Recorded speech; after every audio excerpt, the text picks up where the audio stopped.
Biasanya orang itu mengalami kebangkitan setelah mengalami keterpurukan. Setuju dengan saya? Nah, itulah yang disalahpahami selama ini. Kiamat itu hari kebangkitan. Ya, kata Rasulullah, kiamat itu sudah dekat. Dan yang menentukan kiamat, ya kalian sendiri. Mau bangkit, nggak bangkit, ya terserah kamu.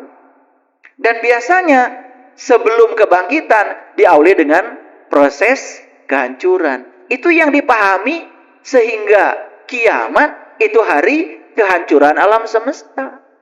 Padahal, kiamat itu artinya bangkit, dan kebangkitan selalu diawali dengan kehancuran. Itu prosesnya begitu. Kalian hancur ekonominya karena bisnisnya mungkin ya kurang bagus, menempatkan uang di atas Tuhan.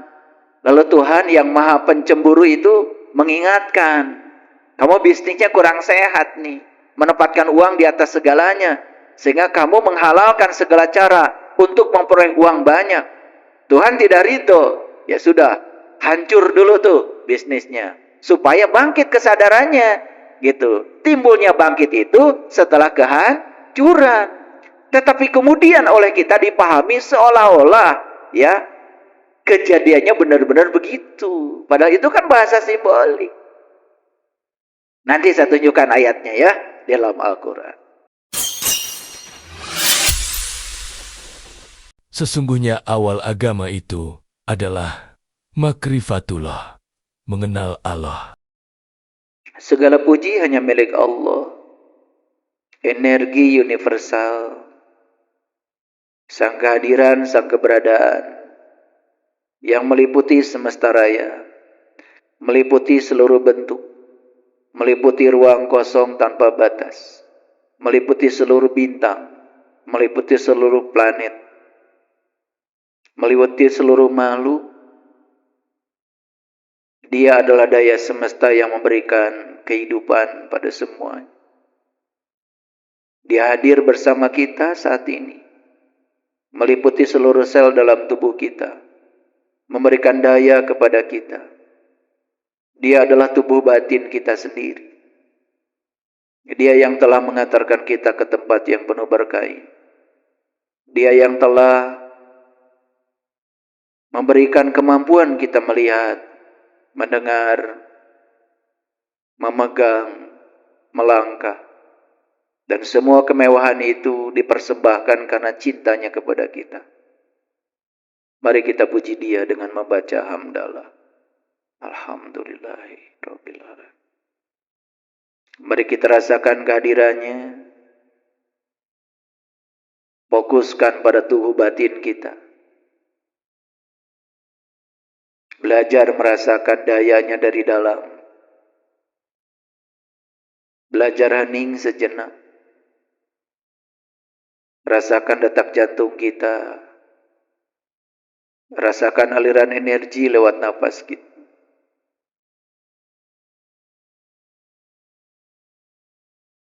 Sambil merasakan itu, kita mohon ridhonya, mohon berkahnya. Kiranya ilmu yang dibicarakan kita hari ini menjadi syafaat bagi kita, yang akan menolong kita, mengangkat derajat kita, mengangkat kesadaran kita, membuat hari-hari kita semakin penuh dengan sukacita dan kegembiraan,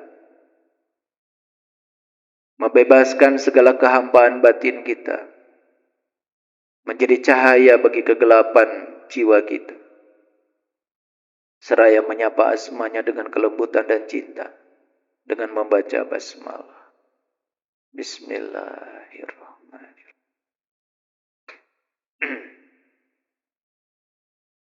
Hari ini saya akan berbicara hal yang sangat penting,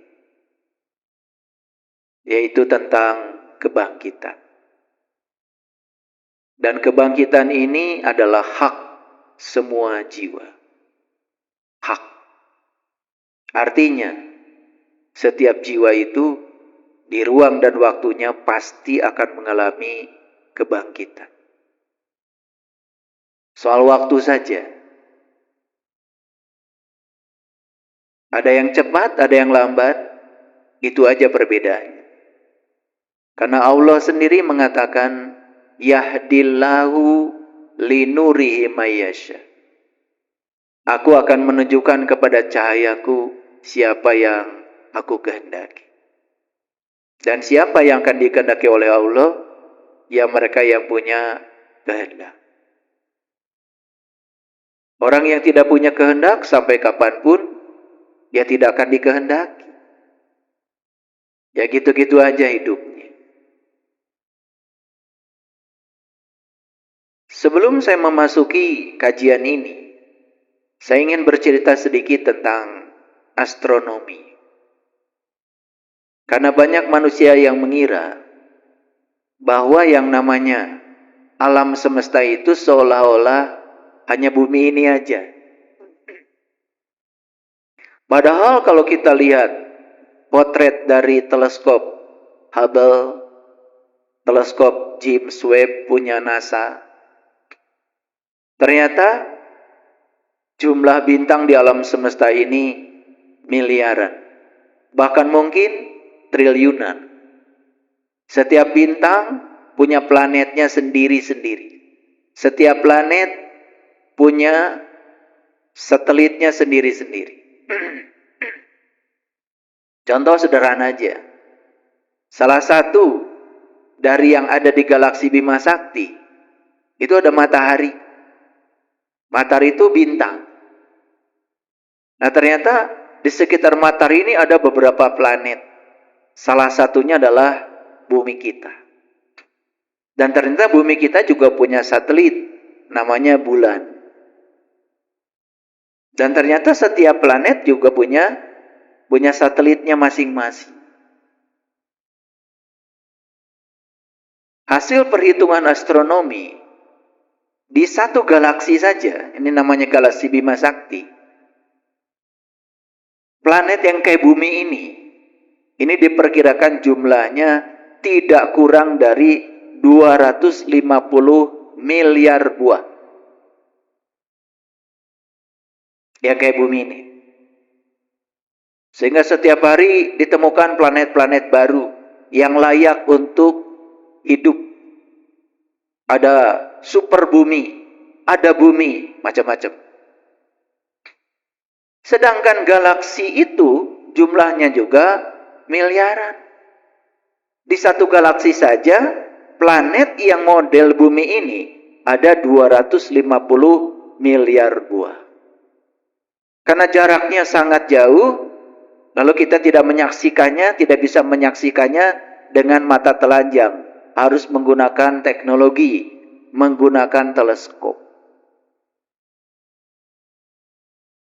Sementara orang-orang yang dangkal pemikirannya menyangka bahwa nanti suatu saat katanya, ya, bumi ini akan hancur.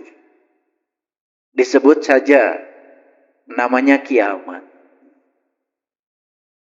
Bingung saya.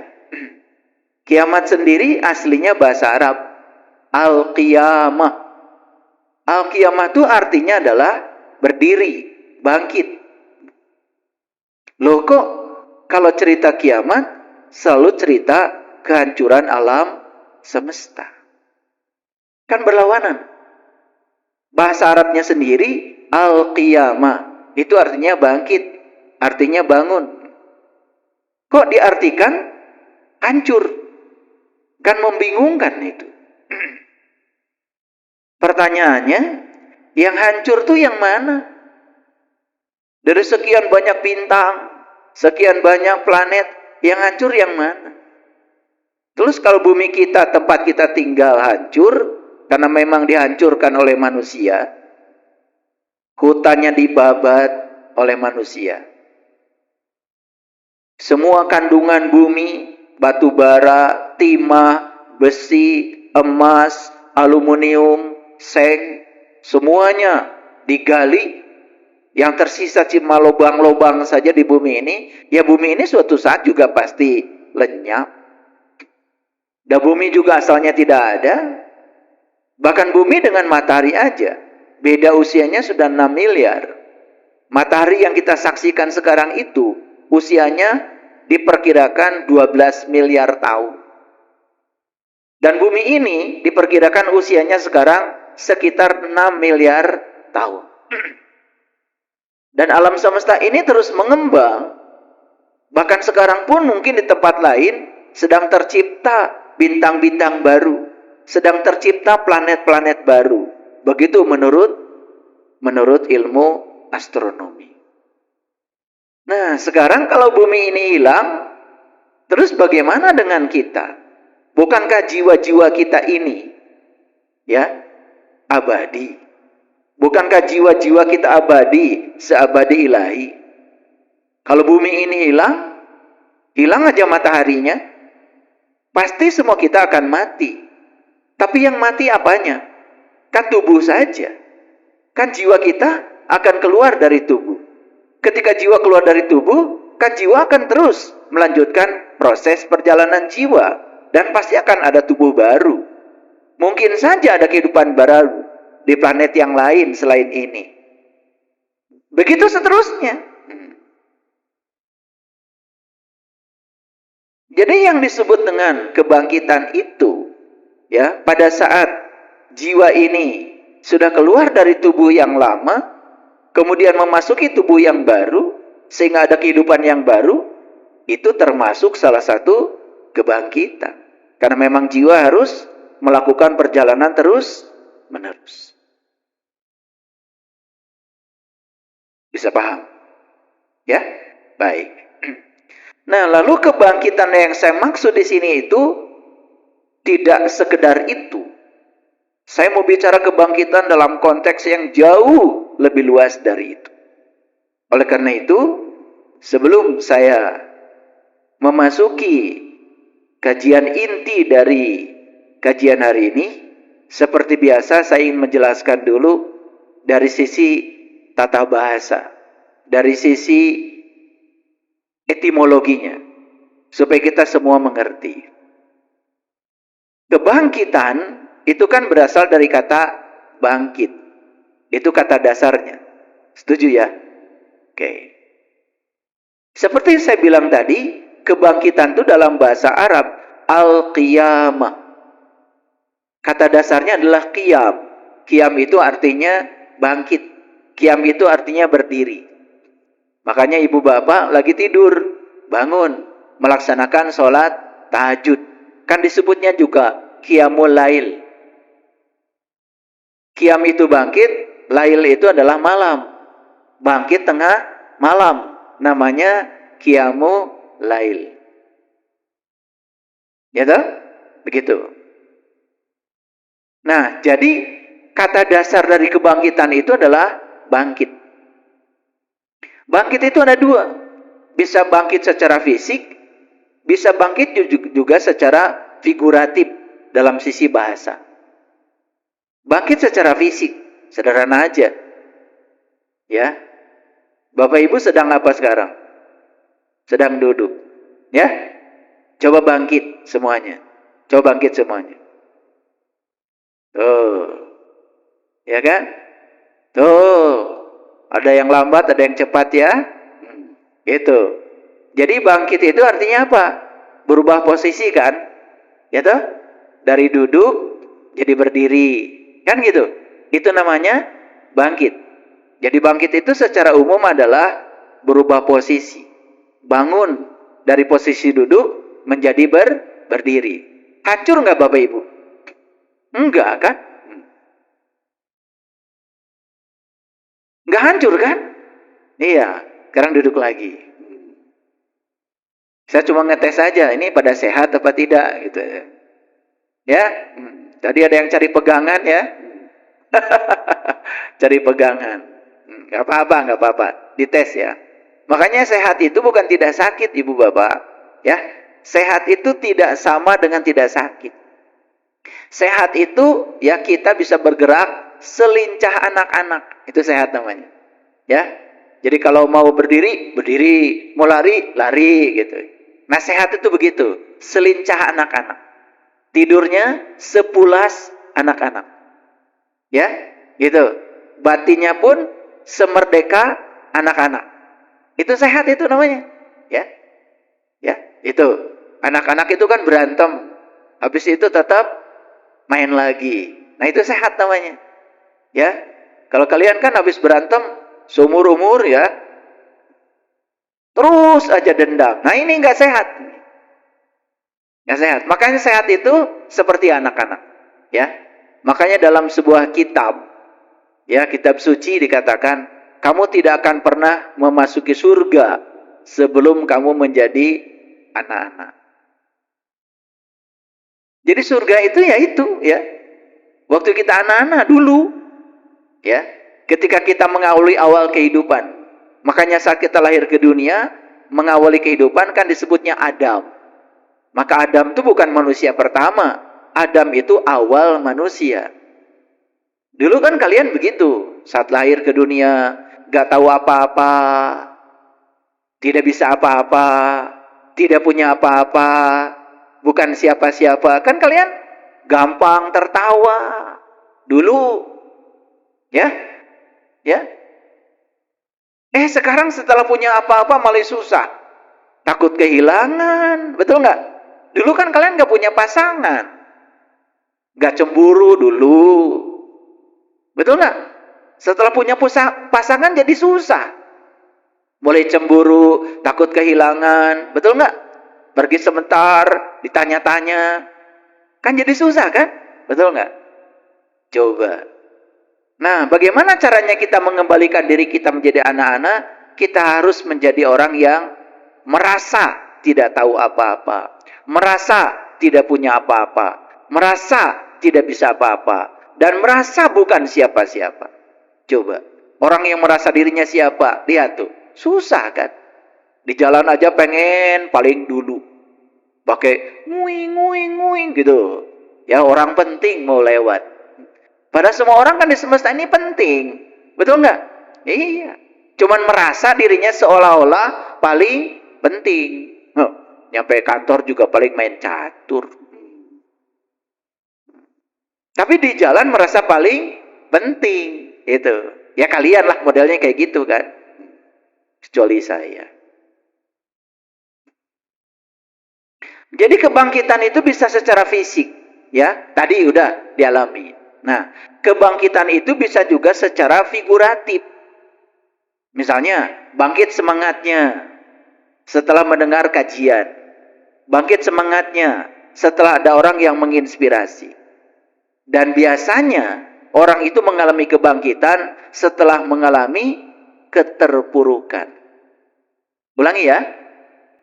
Biasanya, orang itu mengalami kebangkitan setelah mengalami keterpurukan. Setuju dengan saya? Nah, itulah yang disalahpahami selama ini. Kiamat itu hari kebangkitan. Ya, kata Rasulullah, kiamat itu sudah dekat. Dan yang menentukan kiamat, ya kalian sendiri. Mau bangkit, nggak bangkit, ya terserah kamu. Dan biasanya, sebelum kebangkitan, diawali dengan proses kehancuran. Itu yang dipahami sehingga kiamat itu hari kehancuran alam semesta. Padahal kiamat itu artinya bangkit dan kebangkitan selalu diawali dengan kehancuran. Itu prosesnya begitu. Kalian hancur ekonominya karena bisnisnya mungkin ya kurang bagus, menempatkan uang di atas Tuhan. Lalu Tuhan yang maha pencemburu itu mengingatkan, kamu bisnisnya kurang sehat nih, menempatkan uang di atas segalanya, sehingga kamu menghalalkan segala cara untuk memperoleh uang banyak. Tuhan tidak ridho, ya sudah, hancur dulu tuh bisnisnya, supaya bangkit kesadarannya, gitu. Timbulnya bangkit itu setelah kehancuran. Tetapi kemudian oleh kita dipahami seolah-olah, ya, kejadiannya benar-benar begitu. Padahal itu kan bahasa simbolik. Nanti saya tunjukkan ayatnya ya dalam Al-Quran. Tapi ngerti dulu sampai sini. Ya, pernah nggak Bapak Ibu mengalami kehancuran? Pernah. Ada nggak keinginan untuk bangkit lagi? Ada? Bagus ya. Nggak apa-apa. jatuh 7 kali, nggak apa-apa. Yang penting bangunnya 8 kali. Nggak apa-apa, ya jatuhnya 10 kali. Yang penting bangkitnya 11 kali. Nggak apa-apa. Karena jatuh itu harus dialami. Harus mengalami pengalaman itu. Kita tidak akan merasakan enaknya ketika bangkit kalau kita tidak pernah merasakan jatuh. Jadi itu sebetulnya hanya sebuah perjalanan hidup saja. Supaya kita bisa lebih matang, lebih dewasa. Ngerti ya?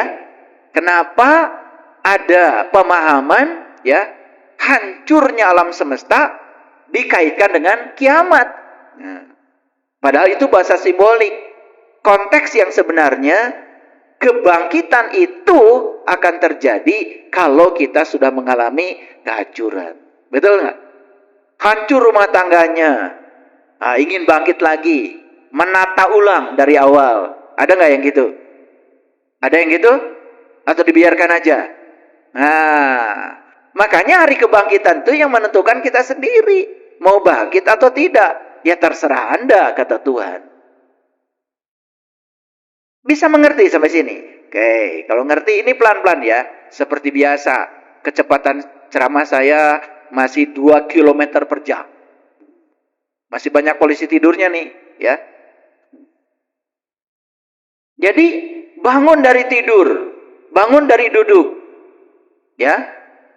Bangun dari posisi tidur atau bangun dari posisi duduk sehingga berdiri, itu juga disebut bangkit. Paham ya? Oke.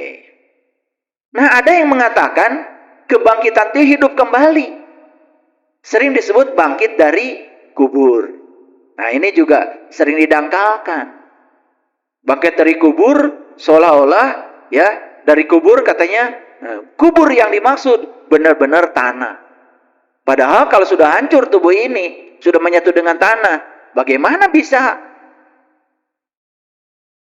bangkit? Apakah ada kebangkitan itu? Ada. Gimana caranya?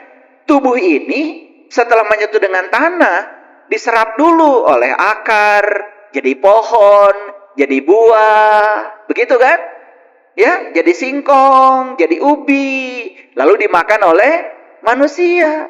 Setelah itu jadi saripati, nikah, jadi tubuh baru lagi. Nah, jiwa yang tadi sudah tidak punya tubuh, mungkin saja dapat tubuh baru kemudian. Itu yang namanya hidup kembali. Itu kebangkitan. Jangan-jangan kita pun sekarang nih, yang pada hidup sekarang sudah mengalami beberapa kali kebangkitan. Jangan-jangan kita ini pernah hidup, mati. Karena belum selesai urusan kita, maka diberi tubuh lagi. Supaya kita bisa bayar utang-utang lama kita. Coba saya mau nanya, Bapak Ibu pernah nyubit orang? Sakit nggak kira-kira orang yang dicubit? Kenapa sakit? Karena punya tubuh. Betul nggak? Kan nggak mungkin ya kita dicubit nggak punya tubuh. Di sini nih ada yang nggak punya tubuh nih, mau saya cubit. Nggak adil dong. Harusnya dicubitnya pada saat punya tubuh lagi. Makanya dia punya tubuh lagi nanti. Supaya saat dicubit sama sakitnya. Masuk akal nggak? Ini yang SD dulu ya. Jangan yang tinggi-tinggi dulu. Nanti banyak yang nggak ngerti. Paham ya? Yang dijelaskan di Quran. Sebesar biji sawi kebaikan akan kembali padamu. Sebesar biji sawi keburukan akan kembali kepadamu. Rasa sakit yang ditimbulkan oleh kita pada makhluk lain, itu akan kembali sebagai rasa sakit yang sama yang kita rasakan. Makanya jangan menyakiti. Makanya kenapa saya selalu di awal kajian saya bicara, mari kita bertekad mulai saat ini. Jangan ada lagi makhluk lain yang terluka, yang berkurang kebahagiaannya dengan kehadiran kita. Saya mengingatkan karena apa? Semua rasa sakit yang kita timbulkan pada makhluk lain akan kembali kepada kita. Coba kalau makhluk lain dipotong lehernya sakit nggak? Iya. Nah, rasa sakit yang ditimbulkan itu tersimpan di alam semesta, siap untuk dikembalikan pada kita lagi pada ruang dan waktunya. Nah, nanti kita baca ayatnya. Ini belum pakai ayat ya, supaya ngerti semuanya. Sampai di sini mengerti. Ya, jangan-jangan kita ini sekarang sudah mengalami kebangkitan. Jangan-jangan hidup kita hari ini itu adalah akhirat dari kehidupan kita yang telah lalu.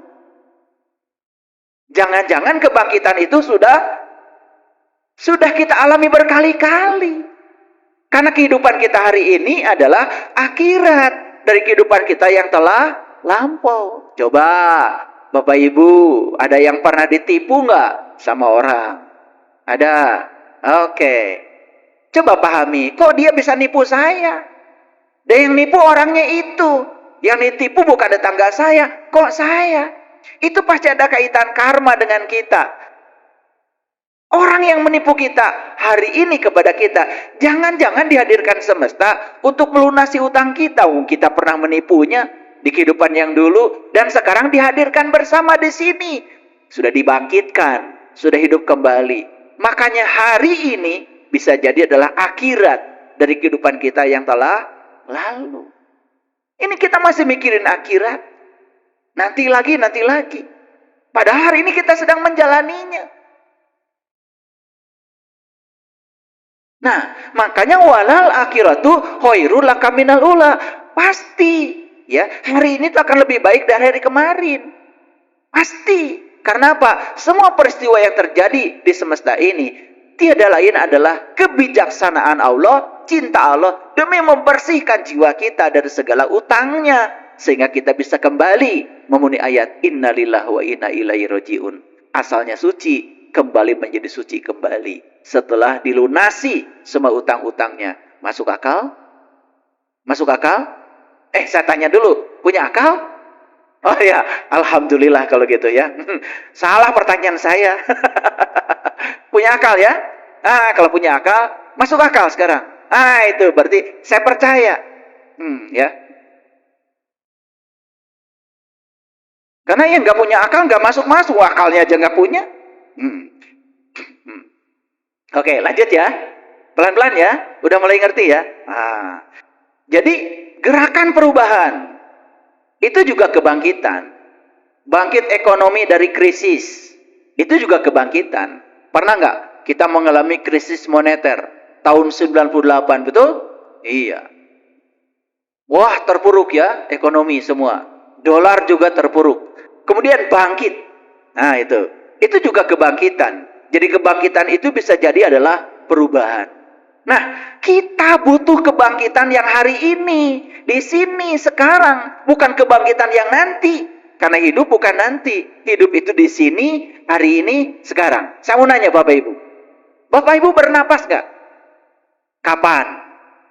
Sekarang. Bisa nggak napasnya besok? Atau bisa napasnya kemarin? Nggak bisa. Nah, ciri hidup itu bernapas. Napas kapan? Sekarang. Betul nggak hidup itu sekarang? Ya iya. Cuman kita sering jadi diri palsu. Sering menolak yang sekarang. Berangan-angan besok lebih bagus. Apa yang terjadi? Terus dibawa oleh kita, oleh pikiran palsu kita. Ke ilusi kenyataan. Kenyataan yang ilusi. Kan sering kalian mengatakan, seharusnya nggak begitu. Tuh. Menolak yang sekarang. Betul nggak? Gitu. Karena kalian itu terbiasa menganggap seolah-olah kesempurnaan itu yang ada di otakmu. Padahal kesempurnaan itu saat kita menolak ketidaksempurnaan apa adanya. Itulah kesempurnaan. Pengen nggak punya pasangan yang sempurna? Pengen? Pengen apa tidak? Gampang. Terima pasanganmu hari ini apa adanya. Terima ketidaksempurnaannya. Langsung sempurna. Nah, orang yang kawin cerai, gak cocok dengan pasangan, besok cari lagi, gak akan ketemu dengan yang dia sebut sempurna itu. Kan itu cuma ilusi pikirannya saja. Sempurna itu ketika kita sudah bisa menerima yang tidak sempurna apa adanya. Coba sekarang, mulai sekarang, terima pasangan kita kelebihannya, terima kekurangannya. Karena kelebihan dan kekurangan itu kesempurnaan. Langsung tenang. Paham sampai sini? Oke, lanjut kalau gitu. Bangkit juga bisa merujuk pada perubahan dari yang rendah ke posisi yang lebih tinggi. Pernah nggak kita mengalami satu kebangkitan dulu? Indonesia ini bisa merdeka tahun 1945 karena tahun 1900 berapa itu? Pernah ada yang namanya kebangkitan yang sekarang diperingati sebagai Hari Kebangkitan Nasional. Tanggal berapa itu? Sebentar lagi, 20 Mei. Saya juga nggak ngerti. Ketika ditanya sama tim IT, judulnya apa hari ini? Kebangkitan. Saya baru sadar kalau 20 Mei, Hari Kebangkitan. 3 hari lagi. Jadi cocok kayaknya ceramah ini. Ya. Nah, kebangkitan nasional. Kapan kita mulai kebangkitan? Begitu kita sadar. Sadar kita dijajah. Sadar dijajah tuh nggak enak. Betul nggak? Ya, sadar dibodoh-bodohin tuh nggak enak. Kan yang namanya penjajahan itu kan kita dianggap bodoh. Ya. Yang penting kita bisa memuaskan kekuasaan. Makanya kekuasaan itu terus menciptakan konspirasi supaya orang-orang bodoh nggak bangkit. Dulu kan nggak boleh sekolah sebebas sekarang. Karena bahaya ketika sekolah akan menghasilkan kebangkitan. Terutama kebangkitan kesadaran. Tapi kalau sekolah yang tidak membangkitkan kesadaran, nggak bahaya. Sekolah yang cuma isinya apalah. Ya, nggak bahaya. Ya, kalian menghafal kitab suci sekian juz sampai nggak ngerti isinya, nggak bahaya. Ya nggak bahaya. Walaupun hafal 30 juz, nggak bahaya. Mau nggak ngerti. Karena orang nggak ngerti itu nggak bahaya. Yang bahaya itu ketika ngerti, dia sadar. Setelah sadar dia, kenapa saya bodoh ya? Itu kebangkitan di situ terjadi. Banyak gak sekolah-sekolah malah membungkam kesadaran, bukan membangkitkan kesadaran. Gak bahaya yang kayak gitu, gak bahaya ya. Silakan kalian ngapalin ini, ngapalin itu, gak bahaya. Ya. Yang bahaya itu kalau orang sudah berpikir kritis, berpikir kreatif, berpikir kolaboratif, berpikir komunikatif, bangkit semua kekuatan dalam dirinya. Nah, kekuatan yang tersembunyi, bahasa Arabnya jin. Makanya orang yang sudah bangkit, potensinya disebut jinius. Iya. Kan yang bahaya yang kayak gitu, yang jinius. Yang jinnya masih tersembunyi di dalam, rapat, potensi dirinya tidak bangkit, gak bahaya. Dikasih ini, dikasih itu, tunduk aja, walaupun gak ngerti. Gak bahaya kan? Gitu. Bahaya gak kalian? Ya gak bahaya, cuma ngapalin. Ya. Tapi kalau udah mulai kritis, kreatif, bahaya. Karena pemberontakan terjadi, pasti dipimpin oleh orang-orang yang sadar. Paham ya? Oke. Ya, yang tidur lelap dalam kegelapan dan merasa nyaman di kegelapan, gak bahaya. Gak bahaya. Ya, oke. Nah, saya ingin mengingatkan saja, manusia tidak dirancang untuk gagal, tetapi manusialah yang gagal untuk merancang. Ngerti? Ngerti apa tidak? Manusia tidak dirancang untuk gagal, tapi manusialah yang gagal untuk merancang. Jadi sebetulnya, kalau kita hidup sejalan dengan maunya Allah, hidup sesuai dengan rencana Allah, hidup sesuai dengan rencana dan niatnya Allah menciptakan kita, gak ada yang namanya kegagalan. Gak ada. Jadi kita ini sebetulnya, ya, kenapa mengalami banyak kegagalan? Karena kita ini hidup tidak sejalan dengan panggilan jiwa kita. Nah, ini sudah dibahas pada kesempatan yang kemarin. Orang bijak adalah dia yang hari ini mengerjakan apa yang orang bodoh akan kerjakan 3 hari kemudian. Ngerti nggak? Jadi orang bijak dengan orang bodoh bedanya apa? Katanya ngerti. Diulang ya. Orang bijak adalah dia yang hari ini mengerjakan apa yang orang bodoh akan kerjakan 3 hari kemudian. Jadi bedanya orang bijak dengan orang bodoh apa? Hah? Ya beda waktu. Apa yang dilakukan oleh orang bijak hari ini, itu baru akan dilakukan oleh orang bodoh 3 hari kemudian, itu aja. Beda waktu. Nah, beda waktu itulah yang menyebabkan beda kesadaran. Itu yang membedakan, kebangkitannya pun berbeda. Paham? Lanjut. Semua orang pernah gagal, setuju? Oke. Sebagian menyerah, setuju? Siapa? Sebagian bangkit kembali. Makanya di semesta ini cuma 2 kelompok manusia, pecundang dan pemenang.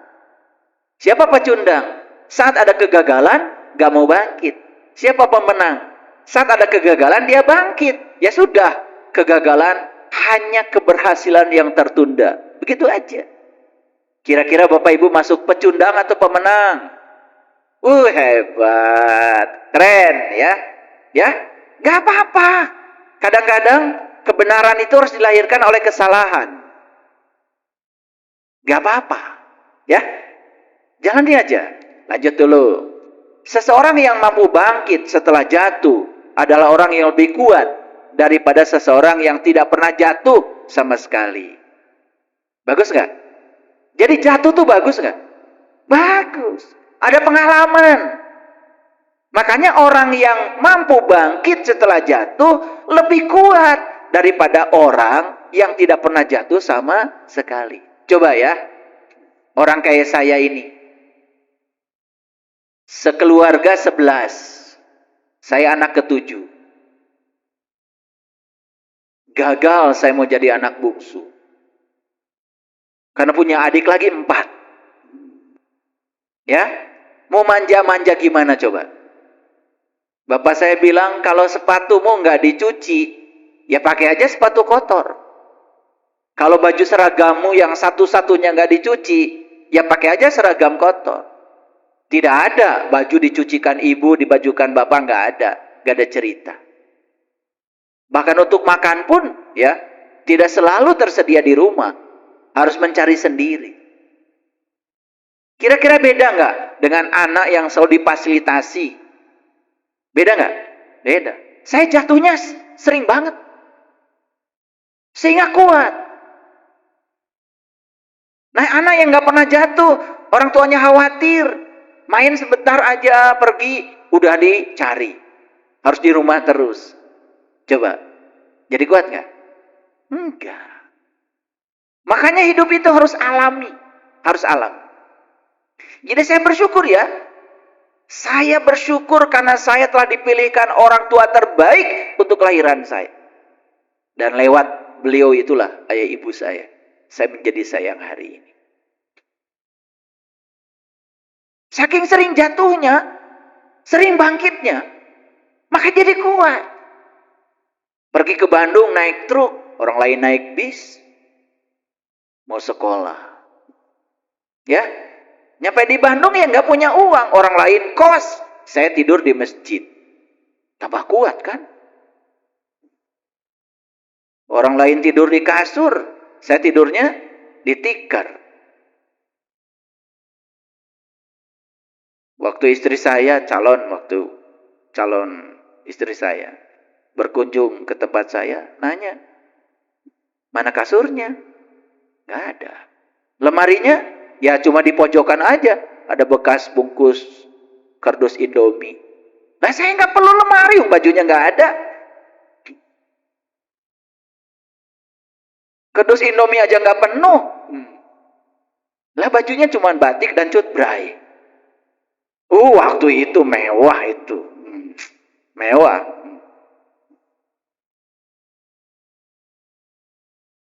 Jadi karena sudah begitu, ya jadi kuat. Jadi nggak usah takut ketika anak-anak kita harus belajar prihatin. Nggak usah takut. Itu cara semesta menguatkan. Yang penting dorong supaya mereka tetap mau bangkit. Paham ya? Oke. Ini ngerti nggak dari tadi saya ngomong? Oh ngerti ya? Udah. Kemenangan sejati bukanlah karena kamu tidak pernah kalah. Namun karena kamu sanggup bangkit. Kembali setiap kali kamu jatuh. Jadi orang yang disebut dengan juara sejati itu bukan gak pernah kalah. Tetapi ketika kalah dia bangkit. Ketika kalah dia bangkit. Itu jadi juara sejati. Paham ya? Jadi sekarang saya mau nanya sama Bapak Ibu. Ada yang pernah gagal? Ada yang pernah jatuh? Bagus gak itu? Baru sekarang bilang bagus kalian itu. Baru sekarang itu bilang bagus, betul nggak? Iya. Nggak sadar-sadar ya. Semua tuh bagus. Itu kebijaksanaan dan cita semesta buatmu. Dan kalau tidak melewati jalan itu, belum tentu kalian menjadi orang-orang yang sekuat hari ini.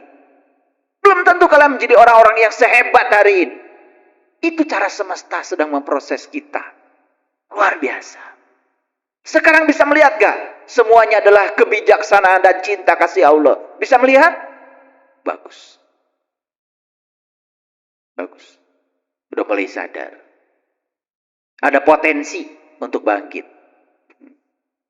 Jangan menilaiku dari kesuksesan. Tetapi nilai aku dari seberapa sering jatuh dan berhasil bangkit kembali. Karena kalau kita lihat orang, biasanya dilihat akhirnya aja. Jadi seperti itu. Prosesnya nggak pernah dilihat. Ada yang tanya sama saya. Saya sekarang, apapun yang saya pikirkan, saya rasakan, itu jadi. Ada yang bilang sama saya sudah seperti itu katanya. Pokoknya saya selalu memikirkan dan merasakan, tapi bedanya nggak jadi-jadi. Saya bilang, beda kekuatan. Jadi getaran dari sini, dari pikiran, getaran dari perasaan yang saya bangun, itu sudah melewati perjalanan panjang. Ya kamu baru aja kasih tahu informasi dari saya.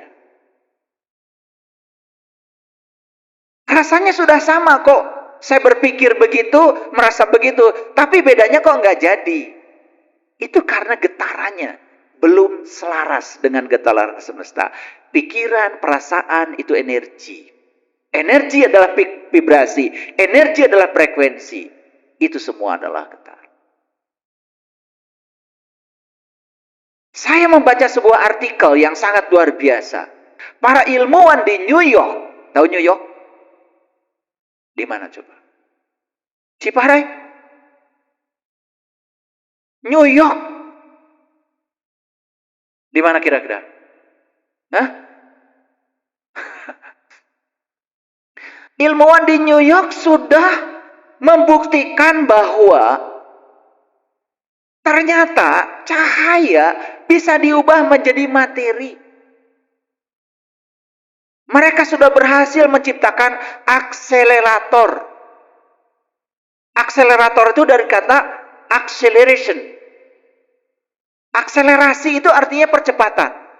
Akselerator itu adalah sebuah alat yang diciptakan orang fisika untuk mempercepat gerakan sebuah partikel sehingga dia memiliki energi yang sangat tinggi, sehingga akan terbentuk dua pasangan yang namanya positron dan elektron. Positron dan elektron yang berpasangan ini ya, dengan energi yang sangat tinggi mampu diubah menjadi materi. Jadi semakin jelas bahwa yang namanya materi di alam semesta ini pasti berasal dari cahaya. Makanya yang pertama kali Allah ciptakan, sebelum Allah menciptakan alam semesta adalah johar awal, nur awal, yang dalam tradisi Islam disebut Nur Muhammad.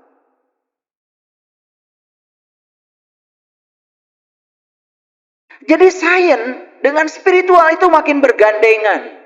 Makanya kalau orang belajar spiritual, anti sains. Tidak mau belajar sains, tidak mau berpikir secara saintifik, ya sudah. Cuman merasa paling hebat sendiri. paling benar sendiri, yang lain semuanya salah.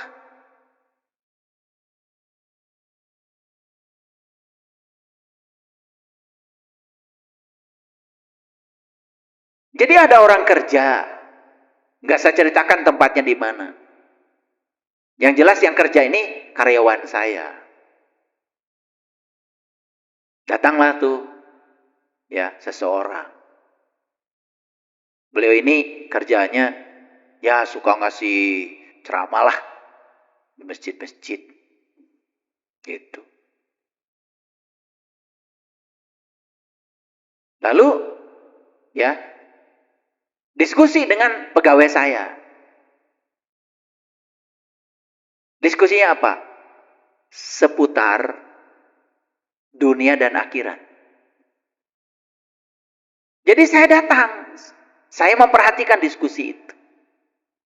Nah, orang yang datang ini menganggap, karena dia ini adalah ahli dalam segalanya, ngasih ceramah, mantap. Dia menganggap dia itu lebih soleh daripada orang yang kerja ini. Padahal orang ini jelas sedang kerja, sedang berbuat. Betul? Gitu. Ini saya tanya, mohon maaf, Bapak kerja di mana? Saya nggak kerja. Lalu saya kok tiba-tiba meluncur mulut saya, kayaknya solehan Bapak ini deh yang kerja. Saya bilang gitu. Karena kita menganggap soleh itu seolah-olah orang yang ngajinya banyak gitu. Ke tempat ibadahnya sering, walaupun nggak ada gunanya hidupnya, tidak bermanfaat sama sekali, nggak kerja. Minta sumbangan dulu mulu. Kan kita menganggap itu soleh. Lalu karena dianggap soleh, dia menganggap seolah-olah orang yang kerja itu sedang mengerjakan urusan dunia ini salah. Padahal sebaik-baiknya manusia yang berguna bagi manusia lain. Betul nggak? Coba saya mau nanya. Yang sholat di masjid ini dengan yang bikin masjid ini, solehan mana? Ya dua-duanya soleh. Kalau yang sholat juga ikut bikin masjid. Paham ya? Paham nggak? Iya, cuma ngomong doang nggak nyumbang-nyumbang. Nggak soleh. Jadi jatuh itu biasa, Bapak Ibu. Tapi bangkit itu luar biasa. Sekali lagi, jatuh itu biasa. Tapi bangkit luar biasa. Siap untuk memasuki kajian yang lebih inti lagi? Oke, baik sekarang. Saya mau masuk sini. Pernah membaca nggak surat Al-Zalzalah? Yang bunyi awalnya itu Iza zulzilatil ardu zilzalaha. Pernah dengar itu? Oke. Jadi al-zalzalah itu artinya adalah kegoncangan. Kegoncangan. Ya, goncang. Ya, ada yang mengalami kegoncangan keluarganya. Ada yang mengalami kegoncangan ekonominya. Ada yang mengalami kegoncangan spiritualnya. Ada yang mengalami kegoncangan kesadarannya. Bagus nggak kegoncangan itu? Bagus. Karena semua kebangkitan harus dimulai dengan kegoncangan. Yang nggak digoncang, nggak bangkit-bangkit. Jangan-jangan semua yang hadir di sini pun sebetulnya hadir di sini itu karena diantarkan oleh kegoncangan. Betul nggak? Ada yang kegoncangan fisiknya, mengalami berbagai macam penyakit. Betul nggak? Ada yang cancer, tumor, macam-macam. Kakara sadar. Dasiun. Sian maut. Betul nggak? Iya, gitu. Betul nggak? Bagus nggak kegoncangan itu? Bagus. Karena bagus saya akan bahas ayat ini. Idza zulzilatil ardu zilzalaha. Ketika bumi digoncangkan dengan goncangan yang sangat dahsyat. Lihat saya semuanya. Karena begitu ada kata-kata bumi, yang terpikir oleh kita adalah dunia ini. Betul? Ya memang, kadang-kadang digoncang juga nih dunia. Ada gempa sangat kuat. Betul nggak? Nah, setelah gempa kemudian ada tsunami. Semua harta kekayaan hancur semua. Ada nggak peristiwa itu? Ada. Dan setelah itu manusia mengalami kebangkitan. Jadi memang kebangkitan itu harus diawali dengan kegoncangan. Kalau begitu kegoncangan itu cinta kasih Allah bukan? Kebijaksanaan Allah bukan? Pernah kalian digoncang? Pernah apa sering? Nerima apa tidak? Nerima apa tidak? Katanya cinta kasih Allah. Jadi cara Allah berbicara kepada kita tuh kadang-kadang harus digoncangkan. Kalau nggak digoncangkan, kitanya nggak sadar-sadar. Kalau getarannya cuma kecil-kecil gitu, nggak sadar. Kadang-kadang harus digoncangkan. Goncangan itu berarti getaran yang sangat dahsyat. Oke. Ayo kita lanjutkan. Ketika bumi digoncangkan dengan goncangan yang dahsyat. Perhatikan saya. Saya sudah sampaikan. Ketika ada kata langit di Quran, pasti bicara alam-alam tinggi. Ketika bicara bumi, pasti bicara alam-alam yang sebaliknya. Ya? Oke. Langit bicara alam-alam ruh. Bumi bicara alam-alam fisik. Itu bahasa simbolik di Quran. Karena langit dalam pengertian fisik nggak ada. Saya sampai sekarang belum pernah menyaksikan langit secara fisik. Karena yang ada adalah ruang kosong antar planet. Langit secara fisik sampai sekarang saya belum pernah lihat. Itu yang warna biru, bohong. Itu peristiwa dispersi cahaya. Sinar matahari yang datang dari angkasa memasuki atmosfer bumi mengalami proses pembiasan cahaya. Timbul warna biru. Gunung juga. Dari kedekatan kan warnanya nggak biru. Dari jauh warnanya biru. Biru itu tipuan mata. Paham? Naik pesawat yang tinggi ke bawah juga lihat biru. Saking jauhnya. Oke. Jadi kalau berbicara tentang bumi, ini berbicara tentang segala hal yang bersifat materi, bersifat fisik. Oke. Bisa mengerti? Oke. Tubuh fisik bumi? Bumi. Harta bumi? Bumi. Keluarga bumi? Jabatan bumi? Uang bumi? Ladang bumi? Sawah bumi? Oke. Jadi terkadang harus digoncang dulu nih aspek buminya. Aspek materinya. Oke, acungkan tangan. Pernah ada yang hilang mobil? Ada. Pernah ada yang tertipu uang? Ada. Ya, pernah ada yang mengalami penyakit? Gak karu-karuan gitu, sampai tubuhnya sakit terus-menerus? Ada? Ada. Ini bagus saya cerita sama orang-orang yang sudah mengalami. Itu yang disebut dengan idza zulzilatil ardu zilzalah.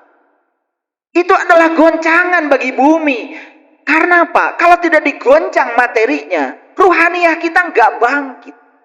Kegoncangan materi ini adalah cara Allah untuk membangkitkan ruhani seseorang. Ada orang yang digoncangkan ya buminya baru sadar dengan ruhanian. Betul nggak? Betul apa tidak? Oke. Sekali lagi saya tanya, bagus nggak kegoncangan itu? Bagus. Oke, lanjut kalau bagus. Wa akhrajatil ardu asqalaha. Dan bumi telah mengeluarkan beban-beban yang berat yang dikandungnya. Lihat saya semua. Dengan kegoncangan yang terjadi pada bumi, pada segala yang bersifat materi, yang bersifat fisik, ya. Lalu bumi telah mengeluarkan beban-beban yang berat yang dikandungnya. Coba sekarang saya mau nanya, Bapak Ibu. Ketika Bapak Ibu memiliki harta yang semakin banyak, semakin banyak, semakin banyak, semakin banyak. Jujur, semakin senang atau semakin beban? Beban. Ternyata harta itu pada titik tertentu tidak bisa dinikmati lagi. Jabatan pada titik tertentu gak bisa dinikmati lagi. Pernah mendengar artis-artis kelas internasional yang rumahnya ubluk ablak, yang hartanya tidak berseri lagi, mengakhiri kehidupannya dengan bunuh diri, dengan obat, karena mengalami kehampaan. Pernah dengar? Oke.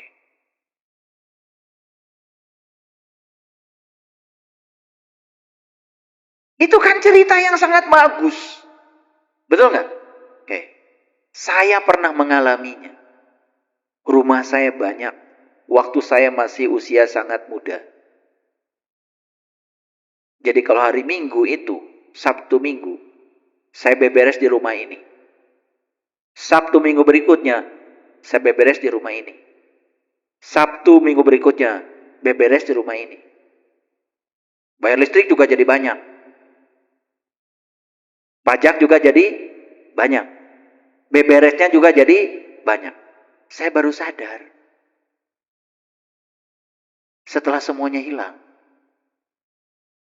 Ada satu peristiwa, kegoncangan yang membuat semuanya harus hilang dengan cara semesta. Ya, jelas salah saya. Mobil pun hilang. Tiap Sabtu dulu beli emas. Belum kenal bank. Tiap Sabtu tuh. Di toko 6 itu. Yang di dalam kaum itu. Gak ada emasnya sekarang. Digoncangkan semua. Begitu hilang semua. Gitu dalam waktu yang singkat. Loh. Saya jadi tidak beres-beres lagi. Enak ya. Gitu gak? Jadi kadang-kadang kita itu baru sadar setelah mengalami itu. Semua orang berpikir kalau banyak harta menyenangkan. Saya pernah di titik itu. Ternyata tidak. Pada titik tertentu harta pun tidak bisa dinikmati lagi. Mau tidur aja cuman perlu kamar satu. Ada nggak yang rumahnya 3 tidurnya pindah-pindah kalau malam? Ada nggak? Susah nggak kira-kira? Ya, aduh sayang rumah ini nggak ditempatin. Ya udah, jam 8 sampai jam 10 tidur rumah ini. Pergi lagi jam 10 sampai jam 12 pindah ke rumah ini. Saking banyak rumahnya, susah nggak? Susah.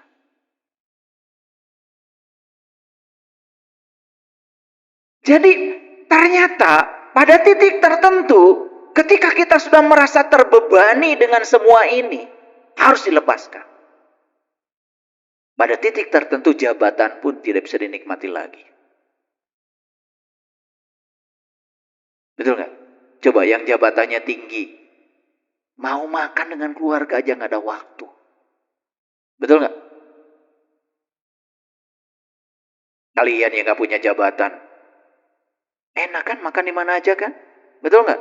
Iya, gratis lagi ya. Waqalal insanu malah, dan manusia bertanya, mengapa menjadi begini? Nah itulah, semua manusia kalau digoncangkan pasti bertanya, mengapa jadi begini? Jarang manusia yang bertanya ketika digoncangkan, pesan apa yang sedang kau kirimkan kepadaku dengan peristiwa ini? Coba jujur-jujur Bapak Ibu. Kalau digoncangkan hartanya, digoncangkan ekonominya, ya, digoncangkan tubuh fisiknya. Pertanyaan Bapak Ibu, sama nggak dengan ini? Mengapa menjadi begini? Sama nggak? Ah, itu benar berarti Quran. Jarang yang bertanya, pesan apa Tuhan yang hendak kau sampaikan lewat peristiwa ini? Ada nggak yang kayak gitu? Ada? Oh, yang ada juga udah dikasih tahu sama saya. Dulu sama. Betul nggak? Iya.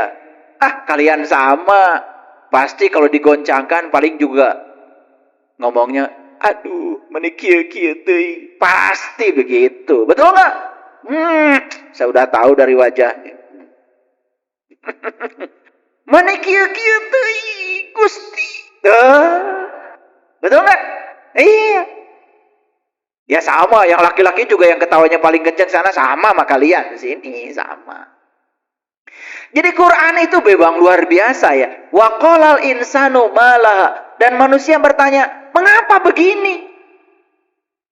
Bukan bertanya, Tuhan, pesan apa yang hendak Engkau sampaikan lewat ini?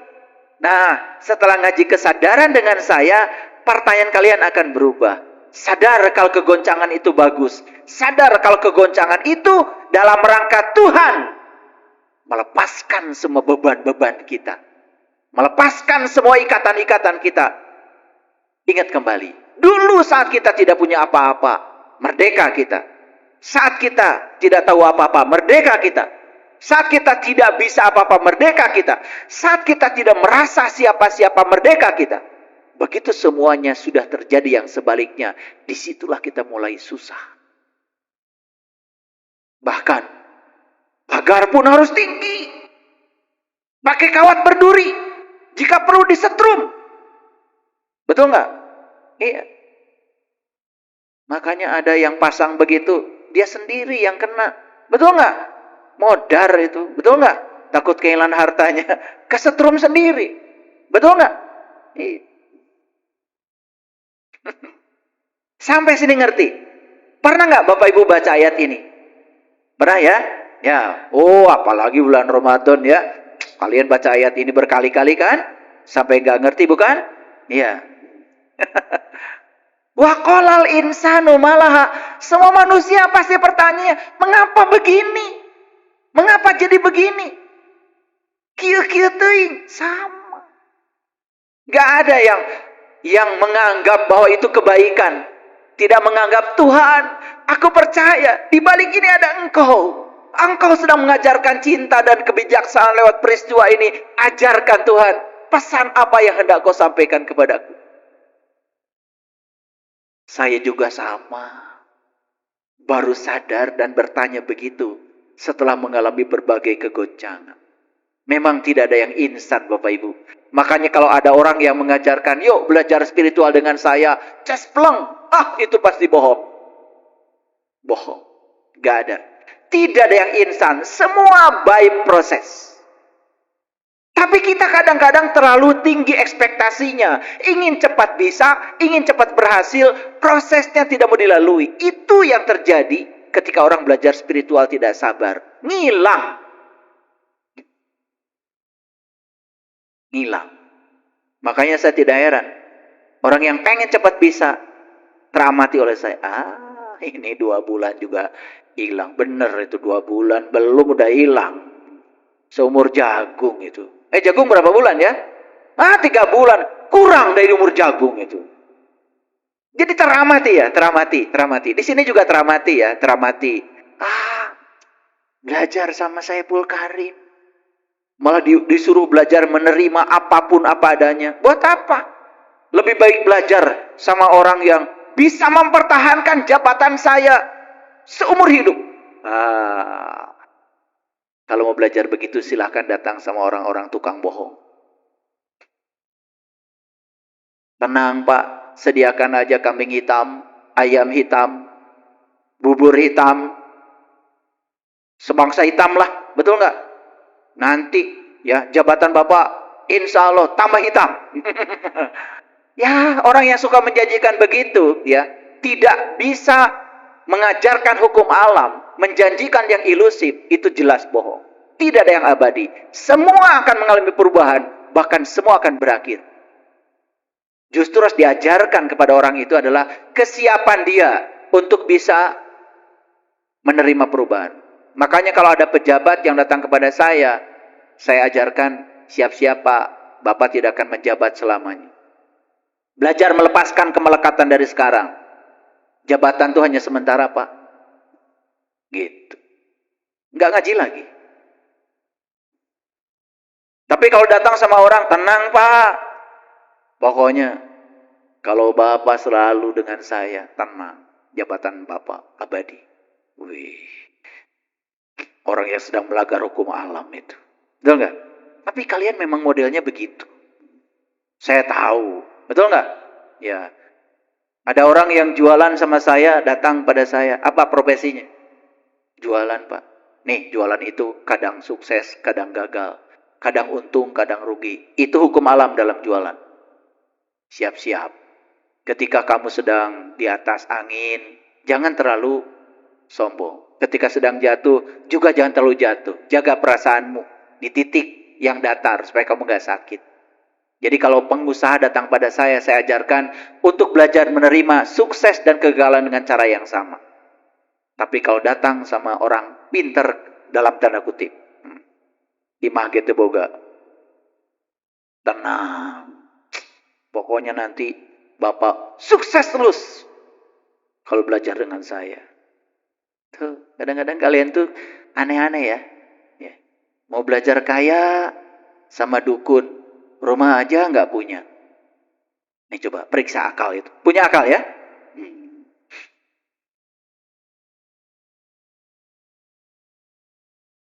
Makanya Bapak Ibu, saya kasih tahu.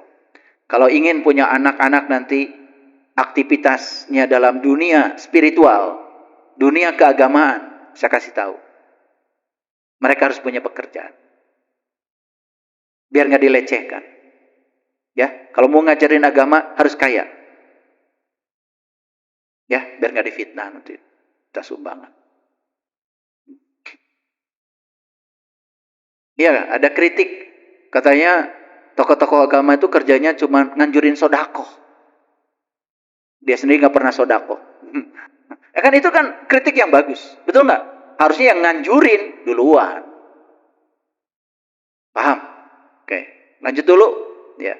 Yauma idin tuhaddisu akhbaroha. Pada hari itu bumi menceritakan dirinya. Lihat saya semuanya. Lihat saya semuanya. Jadi kembali lagi ayat yang tadi Bapak Ibu pahami ya. Ketika bumi digoncangkan dengan goncangan yang dahsyat dan bumi telah mengeluarkan beban-beban yang berat yang dikandungnya.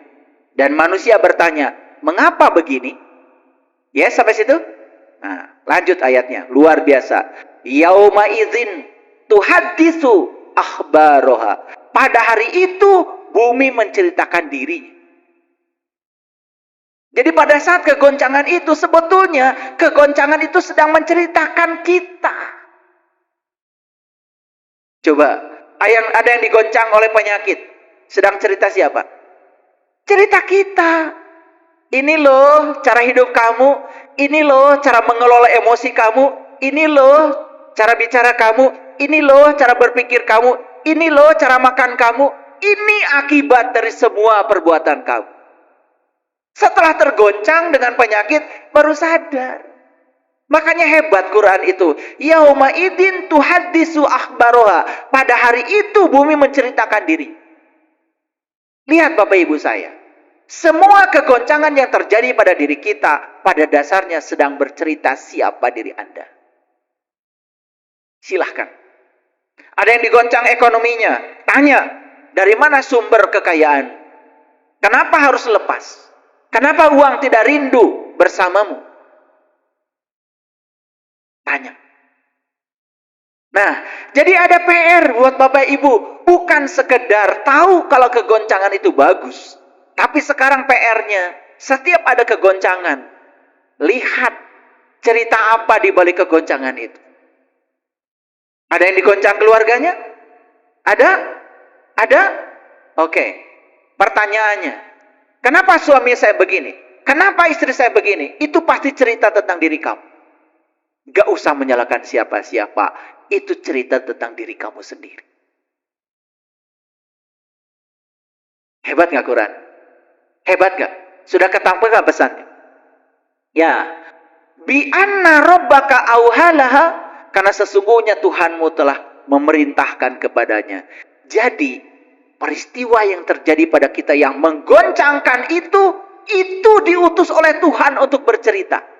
Tuhan yang memerintahkan supaya lewat peristiwa itulah kita diajarkan. Karena peristiwa itu sebetulnya bercerita. Yuk sekarang. Kenapa mobil saya hilang?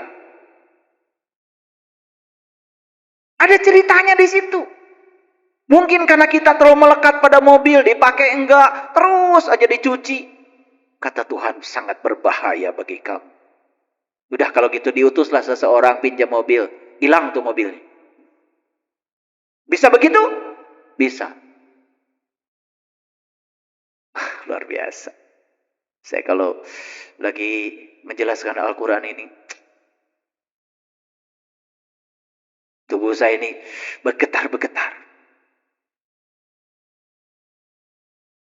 Energi Quran itu begitu luar biasa. Karena sesungguhnya Tuhanmu telah memerintahkan kepadanya. Kepada siapa? Kepada goncangan itu. Goncangan itu sedang cerita siapa diri kamu. Dan dia hadir kepadamu. Diperintahkan Tuhan. Supaya kamu semuanya bangkit. Nanti kalian dengar berulang-ulang kajian ini. Sehingga masuk ya sampai kesurupan. Nyurup ya. Sehingga kita tidak mengeluh lagi. Kan sekarang kadang-kadang kita cengeng. Baru mengalami kejadian yang kecil aja sudah mengeluh. Seolah-olah tidak ada harapan lagi. Tidak bangkit. Seolah-olah itu sudah akhir dari segalanya. No, mulai sekarang jangan begitu. Ya, sepanjang kita masih dikasih napas, berarti kita masih dipercaya untuk bangkit dalam hidup ini. Kehilangan rumah, gak apa-apa. Kehilangan mobil, gak apa-apa. Kehilangan jabatan, gak apa-apa. Tapi di semesta ini berlaku yang namanya hukum kekekalan energi. Tidak ada yang benar-benar hilang. Hanya diganti dengan ganti yang lebih baik. Cuman kita tidak siap untuk melepaskan yang kita punya saat ini. Saya pernah kehilangan banyak rumah. Saya pertahankan itu sampai sekarang. Saya tidak punya rumah bagus mungkin hari ini. Tapi ternyata semua yang pernah hilang itu diganti oleh Allah dengan cara yang jauh lebih hebat. Dan kesadaran kita pada saat memilikinya pun sudah berubah. Bukan di kesadarannya dulu lagi. Tidak takut kehilangan. Tidak melekat pada yang kita punya. Punya tetapi tidak melekat. Sudah diajarin melepaskannya. Ulangi Bapak Ibu. Bi anna rabbaka auhalaha. Karena sesungguhnya Tuhanmu telah memerintahkan kepadanya. Yauma idin yasdurun nasu ashtatan liyuraw a'malahu. Pada hari itu manusia menampakkan diri dalam keadaan bermacam-macam supaya diperlihatkan kepada mereka akibat dari perbuatan. Lihat saya semuanya. Ya. Ketika kita diberi kegoncangan yang macam-macam oleh Allah. Betul nggak? Disitulah kita akan menampakkan diri kita yang sesungguhnya. Lihat saya semuanya, Bapak Ibu. Bapak Ibu ketika sedang di kajian seperti ini, tidak kelihatan bedanya. Di sini semua kelihatan seperti baik. Seperti sabar. Seperti soleh. Betul? Betul apa tidak? Kapan Bapak Ibu akan kelihatan aslinya? Ketika ada goncangan. Ketika ada sesuatu yang datang. Dan yang datang itu bukan sesuatu yang Ibu Bapak inginkan. Di situ aslimu akan kelihatan. Maka yang di Quran dikatakan, pada hari itu manusia akan menampakkan diri dalam keadaan bermacam-macam. Reaksi setiap orang terhadap setiap peristiwa, di situ aslinya akan kelihatan. Makanya Bapak Ibu, saya berulang kali mengajarkan, kendalikan yang bisa dikendalikan. Apa yang bisa dikendalikan? Pikiran kita, perasaan kita, reaksi kita terhadap peristiwa. Itu milik kita. Kita mau marah, kita tidak marah, kita mau bijaksana, kita mau sabar terhadap apapun yang terjadi. Itu kendali kita. Tapi kebanyakan manusia saat itu mengalami kendali otomatis. Ketika dapat yang tidak diinginkan, reaksinya langsung buruk. Betul Bapak Ibu? Makanya kalau mau begitu, mindfulness. Tarik napas, duduk dulu sebentar. Tarik napas, kembali kepada kesadaran. Tarik napas, kembali pada kesadaran. Disitulah pentingnya kita belajar mindfulness. Yauma idin yasdurun nasu ashtata liraw a'malahum. Pada hari itu manusia menampakkan diri dalam keadaan bermacam-macam supaya diperlihatkan kepada mereka akibat dari perbuatan. Bapak Ibu, perhatikan saya. Ada sebab, ada akibat. Mungkin nggak akibatnya buruk? Kalau sebabnya baik. Gak mungkin. Mungkin gak akibatnya baik kalau sebabnya buruk? Gak mungkin. Jadi Bapak Ibu, ketika kita mendapatkan akibat yang buruk, sudah pasti hukum alamnya. Sebabnya pasti buruk. Itu pesannya. Kalau akibatnya baik, sebabnya pasti baik. Itu aja. Jadi sebetulnya itu bukan hukuman, bukan azab, apalagi ujian. Allah sedang menguji saya, kata Allah. Emang kamu mahasiswa saya, kata Allah. Apa pentingnya ngasih ujian? Allah juga males periksanya. Betul nggak? Kan kalau ngasih ujian harus diperiksa. Betul nggak? Harus bikin soal lagi. Harus bikin sertifikat lagi, lulus atau tidak lulus. Kata Allah, ribet.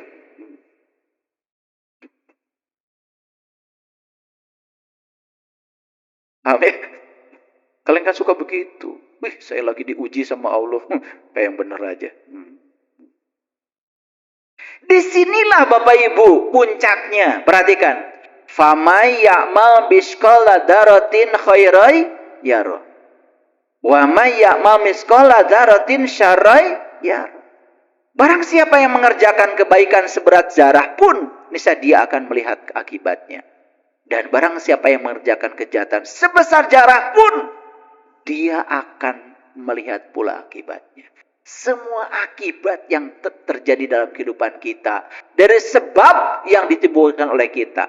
Akibat baik dari sebab baik, akibat buruk dari sebab buruk. Cuman kita terbiasa cuci tangan, lempar batu sembunyi tangan, belajar untuk tidak bertanggung jawab, seolah-olah semua yang terjadi itu dari Allah. Bingung Allah. Kan gitu. Sakit dari Allah, bangkrut dari Allah, gagal dari Allah. Memang enak ya. Enak ya. Yang paling gampang itu tempuhkeun kabeh ka Allah. Hati-hati. Kalau gagal dari Allah, berarti Allah sumber kegagalan. Kamu akan terus-menerus mengalami kegagalan terus-menerus. Kalau sakit dari Allah, berarti Allah sumber sakit. Kamu akan sakit terus-menerus. Allah bukanlah sumber kekuatan negatif, tapi dia adalah sumber cinta, sumber kekuatan positif. Makanya kata Allah, semua yang baik dariku, tapi semua yang tidak baik itu berasal dari akibat ulah tanganmu sendiri. Ngerti sekarang Quran surat Al-Zalzalah? Ngerti? Bukan nanti goncang itu. Kalian sudah goncang berkali-kali. Cuma gak ngerti-ngerti. Karena seolah-olah kegoncangannya nanti. Segitu udah bengep-bengep gini. Saking sering kegoncang. Betul gak? Ya. Nah, pertanyaan selanjutnya dari saya. Bapak Ibu, ya, siap untuk digoncang oleh Allah? Siap. Siap menerima goncangan itu sebagai bagian dari kebijaksanaan dan cintanya Allah? Siap. Siap untuk melihat pesan di balik goncangan itu? Disitulah awal dari kebangkitan.